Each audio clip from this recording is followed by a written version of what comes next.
Na mtazamaji wa Mwangaza Digital, tupo kata ya Majengo, mtaa ni Kitenge, ambapo tumefika maeneo haya kwa ajili ya kuweza kuzungumza na wananchi wa mtaa huu wa Kitenge ili kuweza kufahamu changamoto hasa ambayo ipo katika maeneo haya, ambayo kwayo mtazamaji, lengo kubwa tunakwenda kutazama ni changamoto ya maji taka, ambayo basi amekuwa ni kero kubwa kwa wakazi wa mitaa hii ya Kitenge.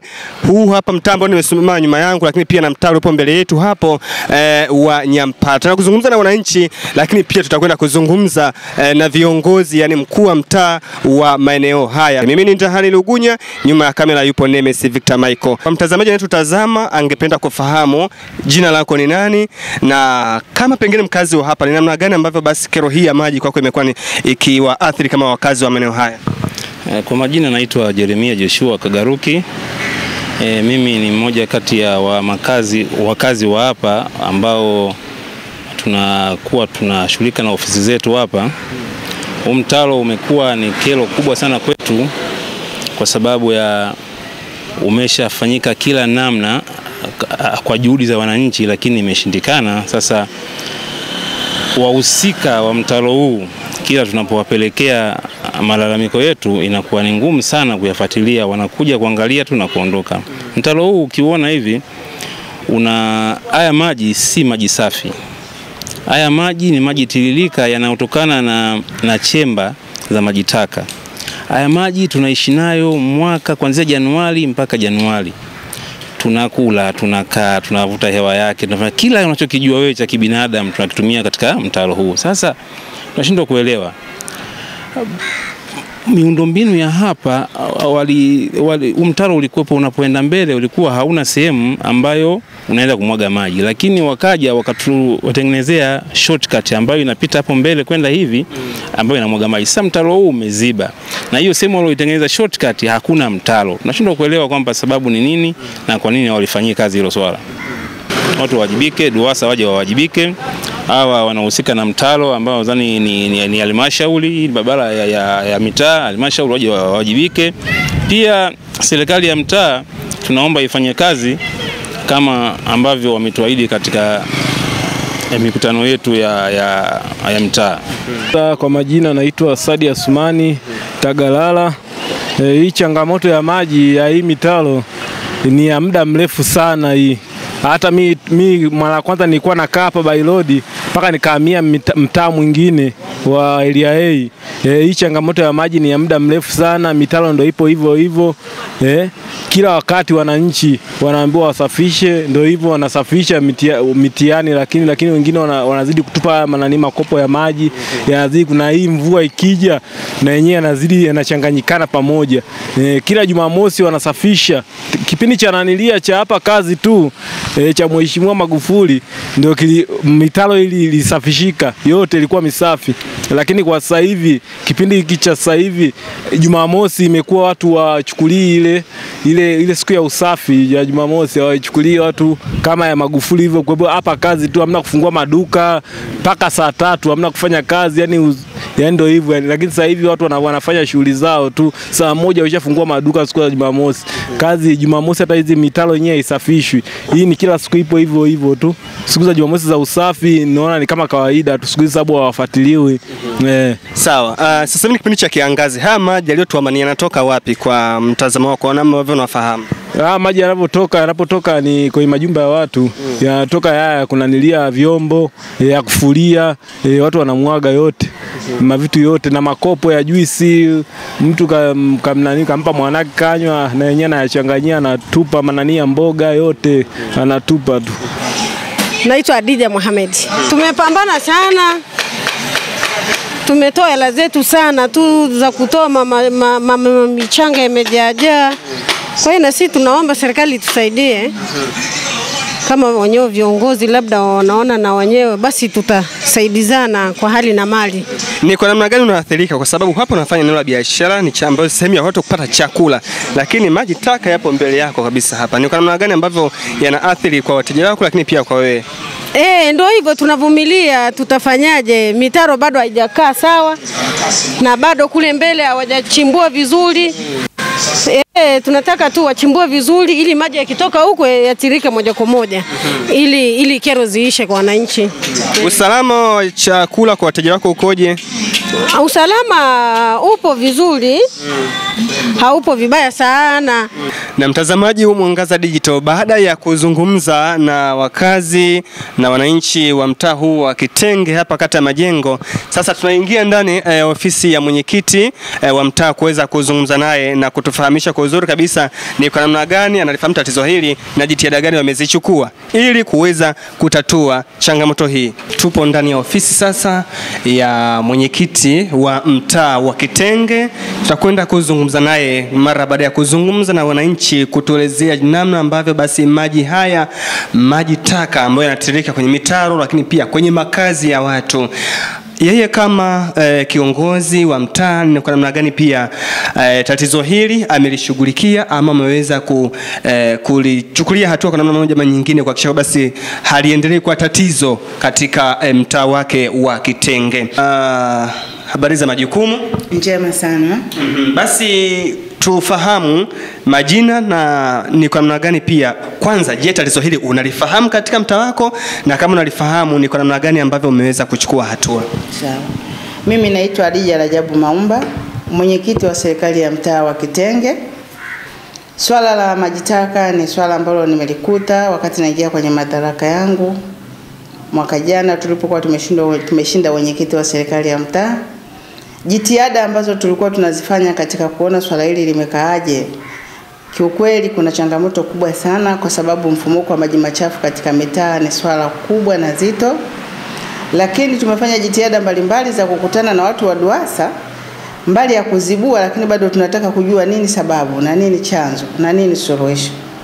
Lakini watu wa DUWASA badala ya kuwa tunawafuatilia na wanapotuzibulia na tunapowaoji na changamoto tunazoziona, kuna vitu vingi vinajitokeza. Kwanza, miundombinu ni ya muda mrefu. Wakati inaitwa hii miundombinu, mji ulikuwa haujaingiwa na wafanyabiashara. Soko la machinga lilikuwa halijaingia na wafanyabiashara mbalimbali walikuwa hawajaja katika eneo husika. Lakini sasa hivi eneo hili limezingirwa na wafanyabiashara wengi ikiwemo soko la machinga, kwa maana hitaji la DUWASA la mabomba ni dogo kuliko matumizi. Matumizi yamekuwa makubwa sana. Lakini pia changamoto nyingine tuliokuja kuiona, tumeona wananchi hawana elimu kabisa ya matumizi ya mabomba ya maji taka. Wanatupa taka ngumu ambazo kiasi kwamba yanapoingia pale yanakuwa kusukuma au kwenda inakuwa ni ngumu. Kwa hiyo inasababisha mara kwa mara mabomba kupasuka na hatimaye kila wakati kuwaita DUWASA kwa ajili ya kuzibua. Kiukweli DUWASA wanatusaidia kwa sababu wanaweza akaja leo akakaa siku 3-4 bomba likafanyaje? Likapasuka, likaendelea kule kumwaga uchafu. Na mpaka leo nyinyi mnapita katika mazingira yetu mmeyakuta hayalizishi, ni hali ambayo hata sisi inatuumiza kichwa. Lakini bado tunashirikiana na DUWASA namna gani tunafanya. Lakini bado tulishawahi kusikia tamko kutoka kwa mbunge wetu Mavunde kabla jimbo halijagawanywa, alitamka lugha hii akasema kwamba sasa hivi inatakiwa kuja kutengenezwa, wanataka kuja kuleta mradi mkubwa wa kuja kufanya maboresho ya mabomba yote ya DUWASA makubwa kwa ajili ya kubadilisha mfumo mzima kulingana na taarifa niliyoitoa ya mwanzo kwamba mji sasa hivi umeshapanuka na mahitaji yamekuwa makubwa, miundombinu imeshakuwa ya kizamani. Kwa hiyo changamoto kubwa sasa hivi inayotusumbua ni kwamba bado tunavumilia kuona mradi mkubwa utaanza lini, lakini bado tunakutana na tabu kama hiyo. Ila DUWASA wanatugea ushirikiano wa kutosha sana. Lakini pia elimu wananchi ya matumizi ya maji taka kwao ni ndogo. Yaani inatakiwa tuwe ikiwezekana hata ndani ya vipindi vya maredio, vya televisheni, basi waweke hii elimu ili watu wajue ni namna gani mabomba ya maji taka yanatakiwa kutumiwa. Ni vitu gani vinavyostahili kuweka na vitu gani visivyostahili kuweka. Mimi hicho ndicho ninachokiona, ndugu mtangazaji. Ndio. Sawa, neno lako la mwisho sasa kwa wananchi hao wa mtaa Kitenge ambao wewe ndio kiongozi wao na mwakilishi wao. Neno lako la mwisho kabisa ni lipi? Mimi neno langu la mwisho napenda niwaambie hivi. Mradi huu wa DUWASA kwa ajili ya maji taka ni mradi mmoja mzuri sana. Kwanza unapunguza kero mbalimbali, kero za mashimo, kero mbalimbali, huduma za maji machafu, maji tiririsha yanakuwa hauna sababu ya kubeba maji, kumwaga maji nje wapi. Wale wameweka mkondo wa maji taka kwa ajili ya huduma za kijamii. Nilikuwa na wasihi wananchi wote wawe na matumizi sahihi ambayo yamewekwa kulingana na huduma ilivyo, kwa sababu unapoambiwa maji taka ina maana vitu ambavyo vinatakiwa vingie pale ni vitu vyenye asili ya maji ambavyo vinatiririka kwenda eneo husika. Lakini ikiwa utatupa kitu kigumu, utatupa viatu, utatupa vijiko, utatupa nini, ina maana unasababisha sasa hata hiyo raha ya hicho choo usikione. Wakati kile dhamira ya kile choo ni kwamba wewe uishi kwa amani. Sasa mimi nawasihi sana wananchi waliangalia hili kwa jicho la tatu, kwamba aamini anachokifanya kitamtesa yeye na jamii nyingine. Kwa hiyo nawashauri wawe na matumizi sahihi katika hayo mabomba ya maji taka. Shukrani sana. Nikutakie kazi njema na majukumu mema pia, na asante kwa ushirikiano wako pia. Asante, na mimi nashukuru pia kwa ushirikiano wenu. Mungu awabariki sana. Amina sana. Mtazamaji wa Mwangaza Digital na msikilizaji wa Radio Mwangaza, ni mwenyekiti wa mtaa wa Kitenge ambaye tumezungumza naye akiweza kuthibitisha kwamba changamoto hii ni kuna namna gani ambavyo inawaathiri wananchi wa mtaa wake na wakazi wote wa eneo hili la Kitenge, kata ya Majengo. Asante sana na endelea kuwa pamoja nasi. Mtazamaji wa Mwangaza Digital na msikilizaji wa Radio Mwangaza FM, mara baada ya kusikia changamoto na kero za wananchi wa mitaa ya Kitenge pamoja na Mnyampala zilizopo kata Majengo juu ya changamoto ya uwepo wa maji taka katika mitaro, lakini pia hata katika makazi yao, sasa tumegonga hodi na kufika katika ofisi za mamlaka husika. Ni mamlaka maji safi na maji taka jiji la Dodoma, DUWASA, ambapo tunafika hapa kwa ajili ya kuweza kuzungumza na wenye mamlaka, kuelezea ni kwa namna gani ambavyo wanafahamu changamoto hii na hatua zipi ambazo wamezichukua mpaka sasa kukabiliana na changamoto hii ya uwepo wa maji safi na maji taka katika jiji la Dodoma, na kwa namna pekee katika mitaa hii ya Kitenge pamoja na Mnyampala kata ya Majengo. Kwa majina anaitwa Mhandisi Bernard Rugai, ni mkurugenzi wa maji safi na usafi wa mazingira kutoka mamlaka ya maji safi na usafi wa mazingira jijini Dodoma, DUWASA. Mkoa wa Dodoma hususan katika jiji la Dodoma kumekuwa na changamoto ya mtandao wa maji taka kwa muda sasa.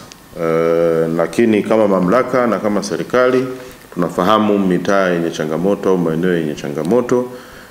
Kata ya Majengo, hasa hii mitaa ya Kitenge na Mnyampala, ni mojawapo ya maeneo ambayo tumekuwa tukitembelea mara kwa mara, na hata wananchi wanaweza kawa ni mashahidi. Kwa timu ya DUWASA inayoshughulika na marekebisho ya mtandao wa maji taka imekuwa ikifika mitaa hii mara kwa mara kila taarifa zinaporipotiwa, ama wakati mwingine kwa mujibu wa utaratibu tuliouweka sisi wenyewe ndani ya ofisi yetu, ambao tumekuwa na utaratibu wa kutembelea maeneo mengi ambayo yenye changamoto. Sasa tunajua ongezeko la watu katika jiji la Dodoma kwa sasa haiendani kweli na uwezo wa mtandao wa maji taka. Lakini changamoto kubwa kwa kiasi kikubwa inatokana na matumizi yasiyo sahihi ya mfumo wa maji taka kwa wananchi wetu. Wengi wamekuwa wakitupa taka ngumu kwenye mfumo wa maji taka, ambao taka hizi hazijawa sio sehemu ya mfumo wa maji taka. Kwa sababu mfumo wa maji taka umesanifiwa kwa kuweza kupokea maji taka na sio taka ngumu. Sasa swala hili la taka ngumu limekuwa likitokea kwa kiasi kikubwa sana, limechagizwa na changamoto ambayo imekuwa ikijitokeza siku za hivi karibuni, na nimekuwa nikiona kiongezeka kadri siku zinavyoendelea, ambapo kumekuwa na ishu ya wizi wa mifuniko ya chemba za maji taka. Kwa kitendo hiki kinasababisha chemba zile zinakuwa wazi. Kitendo cha chemba kuwa wazi kunapelekea baadhi ya wananchi kuzitumia chemba hizo kumwaga taka ngumu mule ndani ya mfumo, kitu kinachopelekea baada ya muda mfupi tu basi mifumo ya maji taka inashindwa kufanya kazi vile inavyotakiwa kufanya, matokeo yake maji taka kuweza kufurika. Sasa ambacho tumekuwa tukifanya kama mamlaka, kama juhudi za haraka, kwanza inapotokea taarifa hii, kwa sababu tunatambua maji taka ni hatari kwa afya za wananchi wanaozunguka, tumekuwa timu ya wataalamu ikizunguka maeneo hayo na gari letu la kunyonya maji taka Kwa hiyo tumekuwa tukichukua hatua za haraka, kwanza kunyonya maji taka kutoka kwenye mifumo kwa maeneo yale ambayo yamekuwa yameonyesha changamoto husika. Lakini baada ya hapo, kwa maeneo yale ambayo unakuta maji yanakuwa yameshatapakaa, tumekuwa tukimwaga dawa aina ya klorini, lengo ikiwa ni kuua wadudu ambao wanaweza wakapelekea maambukizi ya magonjwa nyemelezi yanayoweza kutokana na kutapakaa kwa maji taka katika maeneo husika. Kwa kufanya hivyo, tumekuwa tukiendelea pia kufanya ukaguzi wa mfumo wa maji taka yetu, kuzibua pale inapotokea kwamba imeziba. Kwa pamoja na changamoto hii ya wananchi kutupa taka ngumu, timu yetu imekuwa bado ikifanya kazi kubwa sana kuhakikisha inatoa zile taka ngumu ndani ya mfumo ili kurahisisha mfumo wa maji taka uweze kuendelea kufanya kazi kadiri inavyotakiwa kufanya.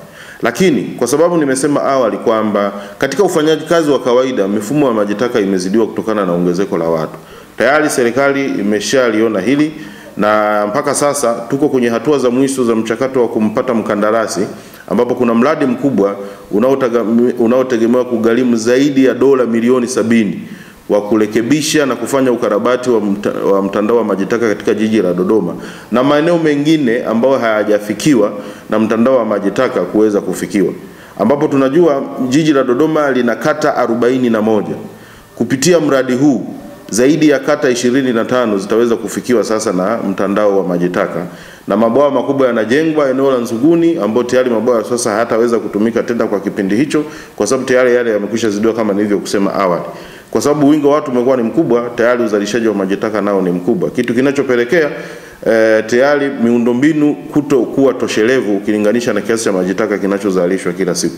Kwa hiyo kupitia mradi huu ambao tayari mamlaka iko katika hatua za mwisho za kumpata mkandarasi, ni mategemeo yangu, kwa sababu tayari vibali vyote vya utekelezaji wa huu mradi umeshapatikana kwa maana kwa wafadhili, kuanzia mwaka mpya wa fedha unaokuja naamini kwamba mkandarasi ataanza utekelezaji wa mradi huu kama taratibu zote zitakapokuwa zimekamilika. Kwa hiyo niwaombe sana wananchi, wao ni mabalozi wetu wa kwanza. Wimbi la wizi wa mifuniko ya chemba za maji taka limekuwa kubwa na ni hatarishi kwa watoto wetu, ni hatarishi kwa watumiaji wa barabara. Kwa hiyo athari kubwa zinakuja kwetu sisi wenyewe wananchi. Tusipokuwa na mpango shirikishi wa kuhakikisha tunapambana na wimbi la wizi huu, swala hili litatuletea changamoto kubwa sana. Kwa hiyo niwaombe ulinzi wa miundombinu hii ya maji taka na maji safi liwe jukumu la kila mmoja. Unapoona mtu anahujumu, toa taarifa polisi, toa taarifa kwa uongozi wa serikali za mtaa ili watu hawa waweze kuchukuliwa hatua za kisheria ili kuondokana na wimbi la namna hii. Lakini pia na sisi wananchi wenyewe tutumie mitandao ya maji taka kadiri ya mifumo inavyotaka kutumika. Kutupa taka ngumu ndani ya mifumo ya maji taka sio sahihi. Ndio chanzo kikubwa kinachopelekea chemba kufurika na maji taka kutapaa katika mitaa yetu, katika makazi yetu. Tunaweza tukaondokana na hili kwa kuanza kufanya matumizi sahihi ya mfumo wa maji taka. Kwa kama hili tukilifanya wote, mimi naamini pamoja na changamoto iliyopo itapungua kwa kiasi kikubwa, kwa maana haitaweza kutokea katika makazi yetu, kwa sababu tutakuwa sisi tunakuwa mabalozi wazuri wa kuhakikisha kwamba tunatumia miundombinu ya maji taka katika namna ambayo iliyo sahihi zaidi. Asante sana. Okay. Sasa umeelezea mengi juu ya kuhusu changamoto au chanzo kinachosababisha kuwepo kwa maji taka katika makazi ya watu na katika barabara. Lakini sasa tukiwazungumzia hawa wakazi wa hii mitaa ya Kitenge na Mnyampala, elimu ulioitoa ama maelezo uliyotoa, je, wewe pengine inawezekana hawafahamu wao? Je, pengine umefanya jitihada gani za kwenda kuwaambia kwamba chanzo cha maji taka katika mitaa yenu ni hiki hapa? Kupitia hilo tumekuwa tujitahidi kusambaza elimu kwa wananchi wa maeneo mengi wakiwemo mitaa hii ulioitaja, kwa maana mitaa ya Kitenge na Mnyampala. Na hivi karibuni ofisi ya mkuu wa mkoa imeshatoa maelekezo kwetu kwamba sasa vikao vyote vya serikali za mitaa vinavyofanyika vya wananchi, viongozi wa serikali na mitaa wao wanatupa taarifa, sisi tutakuwa tunatuma wataalamu. Kwa tutakuwa tunatumia vikao hivyo kama sehemu ya kuendelea kusambaza elimu juu ya matumizi sahihi ya mifumo ya maji taka, lakini pia na maji safi ambayo ndio jukumu letu kama mamlaka. Kwa naamini kupitia vikao hivyo wananchi watapata elimu, na elimu hiyo wakiipokea na wakaifanyia kazi, kwa kiasi kikubwa sana tutaondokana na changamoto hii. Lakini kwa wakazi hawa, kwa mujibu wa maelezo yao, wamesema changamoto hii si ya miaka 2 au 3 iliyopita, ni changamoto ya siku nyingi. Inawezekana chanzo ni hicho cha kutupa taka ngumu katika mifumo ya maji taka, ama pengine kuna sababu nyingine kubwa ambayo inapelekea kuwepo kwa tatizo hili kwa muda mrefu sasa, ambao wao wanalia, nasema wamezungumza, wamelalamika kwa muda mrefu, lakini bado changamoto haiishi. Pengine mimi ni shauri, kabla hatujainyoshea kidole mamlaka, tuanze kujitafakari wenyewe namna tunavyotumia mfumo wa maji taka. Je, sisi kama wananchi wa maeneo haya matumizi yetu ni sahihi? Kwa sababu mimi nafahamu mitaa hii ni moja ya mitaa ambayo hata ukizunguka, achilia mbali maji taka wanayozungumzia, lakini hata utapakaji wa taka ngumu umekuwa ni changamoto katika mitaa husika. Sasa kama nilivyosema awali, chanzo cha kutapakaza taka ngumu mtaani na wakati huo kukawa na wimbi la wizi wa mafuniko ya chemba za maji taka, maana yake kunapelekea wengine kushawishika kumwaga taka ngumu katika mfumo wa maji taka. Sasa hicho kinapelekea swala hili kuwepo. Kwa hiyo kabla hawajainyoshea kidole mamlaka, ni vizuri pia wananchi pia wakatafakari ni namna gani wana manage au wanatunza au wanahakikisha wanaondoa taka ngumu katika makazi yao. Ni mifumo gani wanaitumia? Je, wanatupa taka ngumu katika maeneo yaliyo rasmi au wametapakaza tu mtaani? Lakini pamoja na hayo, tuangalie kwa nini inapotokea wizi wa mifuniko ya chemba zinapokuwa wazi, baadhi ya wananchi wanatumia chemba hizo kama sehemu sasa ya kuweza kutupa zile taka ngumu, kitu kinachopelekea hali hii. Kwa hiyo naamini elimu huwa haina mwisho. Na kwa sababu tunatambua na sisi kama mamlaka elimu haina mwisho, na ndio maana tumepokea kwa unyenyekevu mkubwa sana maelekezo ya ofisi ya mkuu wa mkoa kwamba tushiriki katika vikao vya serikali za mitaa husika vinavyofanyika, ili kupitia vikao hivyo pamoja na mambo mengine ya muhimu ya maendeleo wanayojadili katika vikao hivyo, lakini na sisi tutumie vikao hivyo kuweza kuendelea kusambaza elimu kwa wananchi juu ya matumizi sahihi ya mfumo wa maji taka. Mimi naamini wananchi wakilipokea hili vizuri na wakawa mabalozi wazuri, tukabadilisha tabia zetu namna ya kutupa taka ngumu, tukazitupa katika maeneo sahihi, na tukatumia mifumo ya maji taka katika njia ambazo ni sahihi. Juhudi hizi ambazo zimekuwa zikifanywa na mamlaka kwenda kuzibua mara kwa mara, manake zitapungua kwa kiasi kikubwa, kwa sababu tayari mfumo wa maji taka sasa utakuwa unapokea maji taka na sio taka ngumu. Neno lako la mwisho kabisa ni kwa wakazi wa maeneo haya, pia kwa ajili ya Dodoma kwa ujumla? Kwanza kwa wakazi wa eneo haya, mimi niendelee kuwapa pole na niendelee kuwaomba waendelee kutoa ushirikiano, kutoa taarifa pale changamoto zinapotokea. Sisi kama mamlaka tutajitahidi kuweza kuwafikia kwa muda mwafaka ili kuweza kuondoa kero kwa wakati huo kwa njia za haraka, lakini na kwa njia za muda mrefu. Njia za muda mrefu kwa kiasi kikubwa zinahitaji ushirikiano wao pia kama nilivyozieleza hapo awali. Lakini kwa njia za haraka tutajitahidi kuendelea kutuma timu yetu ya ufuatiliaji, timu ya utatuzi na ukaguzi wa mifumo au miundombinu ya maji taka kuweza kufika katika mitaa yao mara kwa mara. Kwa wao wasichoke kutupa taarifa. Sisi tupo kwa ajili ya kuwahudumia. Wanapotupa taarifa, tutajitahidi kwa haraka sana kuhakikisha timu imefika kule na kuweza kufanya yale ambayo wanatakiwa kuyatekeleza ili kuweza kuwahakikishia wananchi wanakaa katika mazingira ambayo ni safi na salama. Okay, shukrani sana. Okay, tuna mtazamaji wa Mwangaza Digital pamoja na msikilizaji wa Radio Mwangaza. Ndivyo ambavyo basi akitolea ufafanuzi mkurugenzi wa mamlaka maji safi na maji taka jiji la Dodoma, namna ambavyo basi kero hii ambayo imewasumbua kwa muda mrefu wakazi wa mitaa ya Kitenge pamoja na Mnyampala kata ya Majengo, lakini pia kwa wakazi wengine wa jiji la Dodoma. Bila shaka basi majibu yameweza kutolewa na ufafanuzi umeweza kutolewa namna ambavyo chanzo, lakini pia mipango iliyopo kwa ajili ya kuweza kutatua tatizo hili. Asante, mimi nikutakia utazamaji mwema na niseme asante pia kwako mkurugenzi wa mamlaka hii. Tunashukuru kwa ushirikiano wako bila shaka. Ndio. Asante sana. Tutakie majukumu mema na usichoke wakati mwingine tukipiga hodi tena kwa changamoto nyingine, tunaomba ushirikiano wako. Karibuni sana. Asante sana. Nyinyi wadau wetu mnaibua mambo huko mtaani na kupitia nyie na nyie mnatusaidia sisi kuweza kupata taarifa, basi na sisi kuweza kutimiza wajibu wetu. Asante sana. Shukrani sana. Basi hatuna la ziada mtazamaji, tukutakie tu utazamaji mwema na ufuatiliaji mwema wa vipindi mbalimbali.